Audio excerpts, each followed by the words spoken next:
नमस्कार दोस्तों। आज जो बात मैं आपके सामने रखने जा रही हूँ वो एक ऐसी सच्चाई है जिसे अक्सर दबा दिया जाता है, नज़रअंदाज कर दिया जाता है। लेकिन मैं चाहती हूँ आप सच जानिए, बिना किसी पक्षपात के। तो मैं 498A के बारे में बात कर रही हूँ। जब कानून हथियार बन गया, साल 1983 में, जब महिलाओं पर दहेज के लिए अत्याचार अपनी चरम सीमा पर थे, तब भारत सरकार ने एक कड़ा कानून बनाया, आईपीसी की सेक्शन 498A, ताकि महिलाओं को दहेज, प्रताड़ना, मानसिक और शारीरिक हिंसा से सुरक्षा मिल सके। इस कानून के तहत पत्नी अगर कहती है कि पति और ससुराल वालों ने प्रताड़ित किया है, तो बिना किसी जांच के पुलिस सीधे गिरफ्तार कर सकती है। जो भाई झेल रहे होंगे उनको पता होगा ये सेक्शन। ये कानून गैर जमानती है, संशय अपराध है, यानी अरेस्ट तुरंत होता है इसमें, फौरन होता है इसमें। इसका उद्देश्य बिल्कुल सही था, लेकिन आज हालात क्या है? क्या है आज के हालात? आज इस कानून का इस्तेमाल बचाव के लिए नहीं, बल्कि बदले और ब्लैकमेल के लिए किया जा रहा है। कैसे हो रहा है कानून का गलत इस्तेमाल? आप बताइए। कुछ महिलाएं जो हैं वो रिश्ता टूटने पर, झगड़ा करने के बाद या पैसे ऐंठने के लिए पति और उसके परिवार पर झूठा 498A केस दर्ज कर देती हैं, बिना किसी ठोस सबूत के। पुलिस माता पिता, भाई बहन, यहाँ तक कि 70-80 साल के बुजुर्ग को भी गिरफ्तार कर लेती है। जब कोर्ट में सच्चाई सामने आती है, तब तक परिवार की इज्जत, पैसा, नौकरी, मानसिक स्वास्थ्य सब नष्ट हो चुका होता है। तो सुप्रीम कोर्ट ने इसमें खुद कहा है, सुप्रीम कोर्ट खुद क्या कहती है वो भी सुन लीजिए। Sushil Kumar Sharma versus Union of India 2005, court ने कहा कि 498A का इस्तेमाल अब महिलाओं द्वारा बदला लेने के लिए हो रहा है और ये कानूनी आतंकवाद बन चुका है। दूसरा भी केस मैं आपको बताती हूँ। Preeti Gupta versus state of Jharkhand 2010 का ये मामला है। कोर्ट ने कहा इसमें कि increasing misuse of 498A is destroying families. समझ रहे हैं आप? तीसरा भी केस आपको बताती हूँ, Arnesh Kumar versus state of Bihar 2014। इसमें कोर्ट ने कहा बिना जांच गिरफ्तारी ना की जाए। लेकिन ज़मीनी हकीकत क्या है? ज़मीनी हकीकत आज भी यही है, अरेस्ट पहले होता है, इन्वेस्टिगेशन बाद में होती है। अब हालत ये है कि अगर कोई भी पुरुष खुद को बचाने के लिए सारे सबूत भी ले आए, जैसे कि भाई कॉल रिकॉर्डिंग ले आए, सीसीटीवी फुटेज ले आए, गवाह भी ले आए, या उसके मैसेजेस भी ले आए जिसमें धमकी दे रहे हैं, ब्लैकमेल कर रहे हैं, फिर भी उसे और उसके परिवार को कोर्ट के चक्कर, समाज की बदनामी, नौकरी से निकाला जाना और मानसिक प्रताड़ना झेलनी पड़ती है। कई पुरुषों ने क्या किया है? कई पुरुषों ने आत्महत्या कर ली क्योंकि कानून उनकी नहीं सुना, कानून ने उनकी नहीं सुनी। एक और सेक्शन है CRPC 125, जो कि मेंटेनेंस का है और उसका आजकल दुरुपयोग हो रहा है। इस कानून का उद्देश्य था कि तलाक के बाद कोई महिला जो है वो बेसहारा ना हो, लेकिन आज महिला खुद नौकरी कर रही है, तब भी मेंटेनेंस मांगा जाता है। पति बेरोजगार है, फिर भी कोर्ट कहता है कि पैसे दो। कभी कभी तो औरतें जो हैं वो 498A और 125 CRPC एक साथ इस्तेमाल करती हैं, एक मानसिक प्रताड़ना के लिए, एक आर्थिक। उससे भी रिलेटेड मैं आपको केस बताती हूँ, रजनेश वर्सेस नेहा 2020। इसमें सुप्रीम कोर्ट ने कहा है कि दोनों पक्षों को अपनी आमदनी डिस्क्लोज करनी होगी, पर सच ये है कि महिलाएं अक्सर अपनी आमदनी छुपा लेती हैं और फिर भी उनको मेंटेनेंस मिल जाता है। सही कह रही हूँ ना मैं? और अब समाज में क्या हो रहा है? क्या हो रहा है आजकल के समाज में? चक्की में जैसे गेहूं पिसता है, वैसे ही आज सच्ची और झूठी दोनों महिलाएं इस सिस्टम में पिस रही हैं।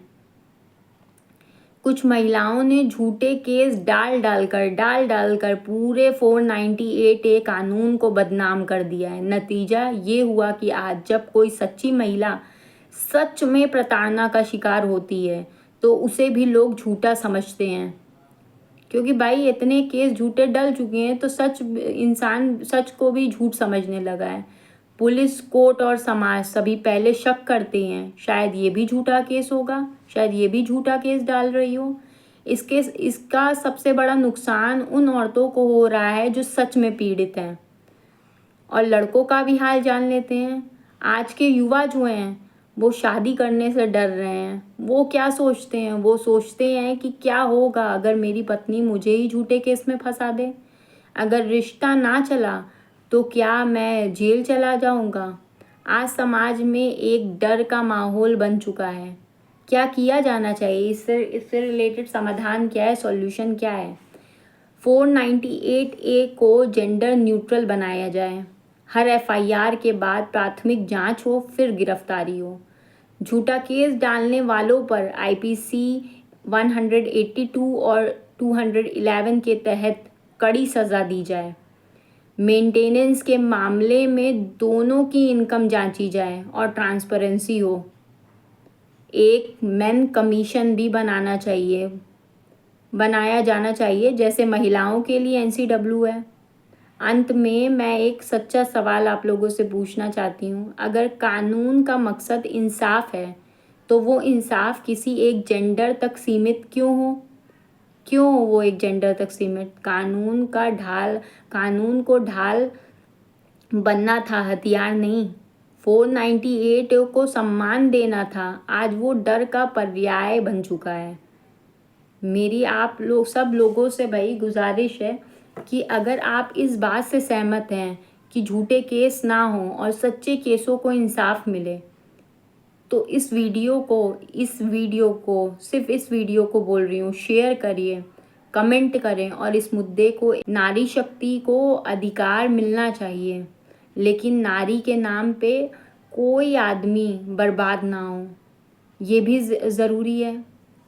ये भी ज़रूरी है, क्योंकि वो जो सेक्शंस कानून ने तो हमारे लिए ये सारे सेक्शंस जो भी बनाए हैं वो हमारी सहूलियत के लिए, औरतों की सहूलियत के लिए बनाए। क्योंकि सही में एक टाइम ऐसा होता था कि दहेज के लिए लड़की को परेशान किया जाता था। इवन आज भी होता है, मैं ये नहीं बोल रही कि आज के टाइम में नहीं होता है, आज भी होता है। मगर कई जगहों पे लोग सच्चे मन से भाई शादी कर रहे हैं, अच्छे से रख रहे हैं, मगर कोई लड़ाई झगड़ा हो जा रहा है तो 498A और 125 का यूज़ हो रहा है मोस्टली। भाई एक इंसान का अगर मान लीजिए, ये भी तो एक डिफामेशन ही हुआ, किसी का मतलब कि किसी का नाम खराब करना ही हुआ कि भाई उसने ऐसा किया ही नहीं और फिर उसको सज़ा मिल गई, जेल चला गया, फिर बेल लेकर के आया क्योंकि नॉन बेलेबल ऑफेंस है। तो फिर कई मतलब पतियों को तो जो है वो ये कई साल बाद, साल कोर्ट के चक्कर लगाने के बाद ये पता लगता है कि वो बेगुनाह है और इसने झूठा केस डाला है। तो भाई कोई भी औरत अगर किसी के ऊपर झूठा केस इन सब सेक्शंस में डाल रही है, इवन मैं बोल रही हूँ कि रेप के भी सेक्शन में अगर किसी के ऊपर डाल रही है झूठा केस, तो उसको भी सज़ा मिलनी चाहिए, क्योंकि ये सब छोटी मोटी चीज़ नहीं है। इससे रिलेटेड एक पूरे परिवार का नाम खराब हो जाता है, एक उस इंसान की पूरी ज़िंदगी खराब हो जाती है, उसको लोग गलत नज़रिए से देखते हैं। इसमें जो सच्ची महिलाएं हैं, जो सही में पीड़ित हैं, वो जब केस करने जाती हैं तो बस वही लोग बोलते हैं, उनके मुंह पे नहीं बोलते होंगे मैं पीछे, अरे ये भी वही करने आई है, पैसा लेने आई है, ये सब सोचते होंगे। मगर इन जो लोग गलत 498A सेक्शन का इस्तेमाल कर रहे हैं, उनकी वजह से सही लोग परेशान हो रहे हैं, सही लोगों को न्याय नहीं मिल पा रहा है। बोलते हैं ना, चक्की में घुन पिसता है, वही बात है। तो अगर आपको ये मेरी बात सही लगे तो प्लीज़ इसे शेयर कीजिएगा। मैं तो देखिए, कानून हर को बराबर नज़रिए से देखता है, कानून का तराजू जो है हर को बराबर नज़रिए से देखता है। तो जब हम लोग के हिंदुस्तान में आजकल हर जगह इक्वालिटी की मांग की जा रही है, लड़की लड़के एक बराबर हो, तो क्यों ना कानून में भी एक बराबर उनको, क्यों सिर्फ इस सेक्शन में औरतों की ही बात हो। भाई कोई मर्द भी प्रताड़ित हो सकता है, चीज़ें हो सकती हैं, तो उनके लिए भी कमीशन बननी चाहिए, उनको भी ये चीज़ मिले, ताकि उनको ना लगे कोई भी भाई आप शादी करने से डरे ना कि भाई वो शादी कर रहा है तो उसके साथ ऐसा हो जाएगा वैसा हो जाएगा। ठीक है, जो सही है उसको न्याय मिलना चाहिए, मगर गलत की वजह से एक सही इंसान को सज़ा नहीं मिलनी चाहिए।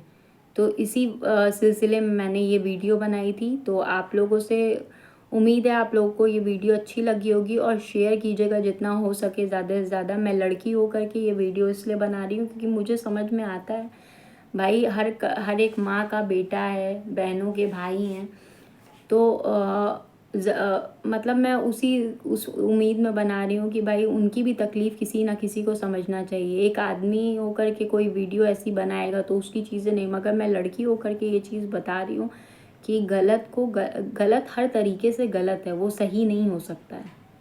ठीक है, तो बस अभी मैं वीडियो एंड करती हूँ। आप लोगों से उम्मीद है आप लोग को वीडियो अच्छी लगी होगी। प्लीज़ ज़्यादा से ज़्यादा शेयर कीजिएगा, और कमेंट बॉक्स में कमेंट करके मुझे ज़रूर बताइएगा कि वीडियो कैसी लगी आपको।